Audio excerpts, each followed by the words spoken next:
today's topic is to explain my obsession with cube draft, to give you an oversight, a slightly overview, perhaps, of how cube drafting works, and hopefully get you involved in more cube drafting. Click. All right, so there are many ways to play Magic the Gathering. There's two different ways. There's the paper Magic way, which we're all familiar with, where it's physical cards. And then there's the Magic the Gathering Online, which is known as Moto. It should say Moto, but we don't do that probably because we don't want to mess it up with any other form of acronyms. So we just say Moto. It's a lot easier off the top. Both have their ups and downs because they both have their own secondary financial markets. It costs money to play on Moto, just like it does cost money in paper. Some things in paper are cheaper on Moto. Some things on Moto are more expensive than they are on paper. Depends on how the market runs. It's just all up to Magic players. Nothing wrong with it. I'm 100% fine with it. When you play Magic, there's usually a certain set of deck construction rules. Unless you're playing kitchen table Magic, which is super laid back, silly rules at home with your friends, you're usually following some established deck construction rule. Cube has a certain deck construction rule, which we'll explain as we go on.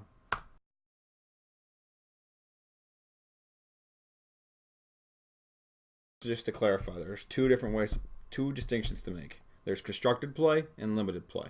Constructed play means you build your own deck at home, or you build your own deck and bring it with you. You don't show up to the event without having this already provided.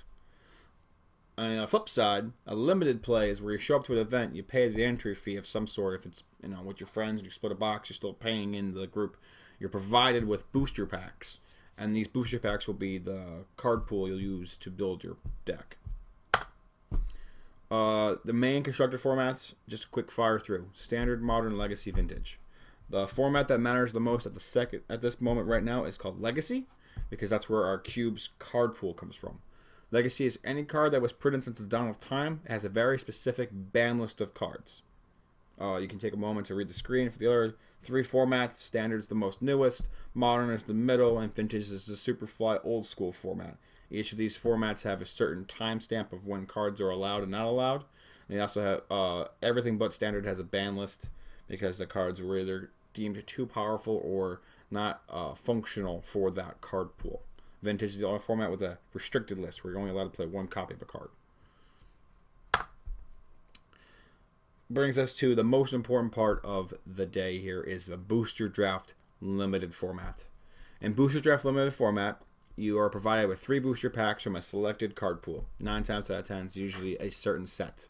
So if using an example, most modern Magic sets where people are playing 1 pack Fate Reforged, 2 packs Cons of Carter. Next weekend they'll be using 3 packs of Dragons of Carter. The fact is, you get those packs, you crack the first pack, you flip through it, you pull out one card you like, you put it face down, you pass the pack to your left for the first pack. You keep doing that all the way around. It's usually you and 7 other people doing this in a circle. And then once you're done with the first pack, you crack the second pack and you pass it to the right. This way you're moving the packs in a different direction and getting to see what your opponents are on in both directions. Pack 3 goes back to the left. When you're done passing these packs around, you'll have somewhere between 43 and 45 cards, depending on how the sets are formatted. Some sets are weird, where they have a weird land slot, or they have an extra rare set, or whatever. 9 times out of 10, you're looking at about 45 cards getting passed to you. Your deck goal is 40 cards, so you're not going to use every card that was passed to you. You're usually looking to use about 22 to 23 spells, creatures, enchantments, planeswalkers, whatever, with 17 to 18 lands or mana sources. You're figuring out that ratio based on how you want to build your deck as you go. Cube Draft uses the same concept of booster drafting. Like, you get 3 booster packs. But instead of using, like the mentioned example, Fate Reforged or Cons of Cortair or Dragons of Cortair, you instead use a player-created card pool. It's usually something that's a mix of cards from all over the place. And then the Moto's Cube, it's cards it's legacy format cards, so cards that have been run forever, all the way up to current day, and it's a super pool of amazing cards from all over different sets and different blocks that put together to build together this awesome draftable format. You could build any kind of cube you want. Cube is very open for player construction. There are So, like, I have a friend with a monster cube where it's all creatures, no spells, no lands, it's all creatures. I have another friend's cube that's all blue. I have a friend's cube that's all pauper, which is all commons. You can have a standard cube. You can have like a dragons only cube and cards that only say dragon on it. You can have a really trash cube where it's all bad cards. This is player creativity comes into play, where you get to use the cards for your own benefit. So we're talking about the Moto Cube right now, which is the legacy built card pool by Randy Bueller and other professional Magic deck designers and personalities in the game. Thank you, Cube Tutor, for some stats. It gave me this nice little spreadsheet of the Legacy Moto, the Magic Online Legacy Cube for March. Which breaks down the color splits, like how much, what percentage of the cards in the 600 card pool is what color. It gives you the color combinations by like the guilds, so it's usually 2 color guilds. And they also gave me a draft picks. It gave me the tops picks, and there's also bottom picks, but I thought the top would be more important. These are the cards that when they're seen, they're the most heavily picked card, or it's the most heavily have to be passed, but then picked how fast it's picked up. This data is from March 2nd to March 15th of 2015. All these draft hands that were done on Cube Tutor's website, where it doesn't let you play the game, it just lets you do all the drafting hands. Thank you, Cube Tutor. Shout out to you. No copyright infringement to you or to MagicTheGathering.com. Just wanted to share your wonderful tools. To check out Randy Bueller's article on the mothership, Magic the Gathering's main website, link will be here and in the description. This is for you to go read his explanation for what they did with the March update.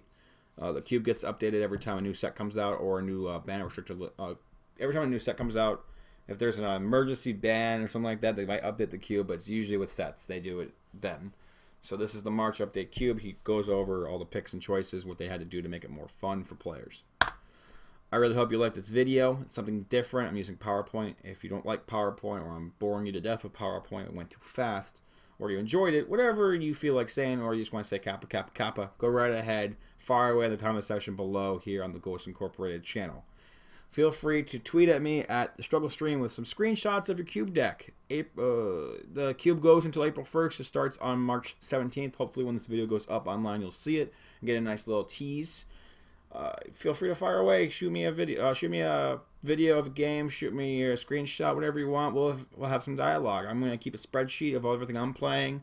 I'm gonna make another video showing you how to go infinite playing cube, or how to go almost infinite, based on how you need to keep playing games to keep going. I will be overwhelmingly my tweet feed with my own lists for the next 2 weeks, so look prepared for that. Stop by the stream and watch me throw away games as I try not to lose to Avenger of Zendikar. I am lifetime 1 win against Avenger of Zendikar.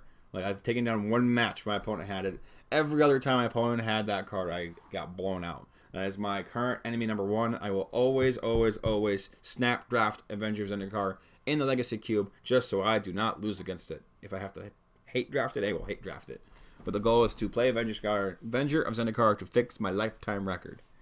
Twitch.tv/KamiT2. Come on by, hang out in the chat room, and fire away some kappas and talk about Avenger of Zendikar super plays. KamiT2 for Ghost Incorporated, signing off.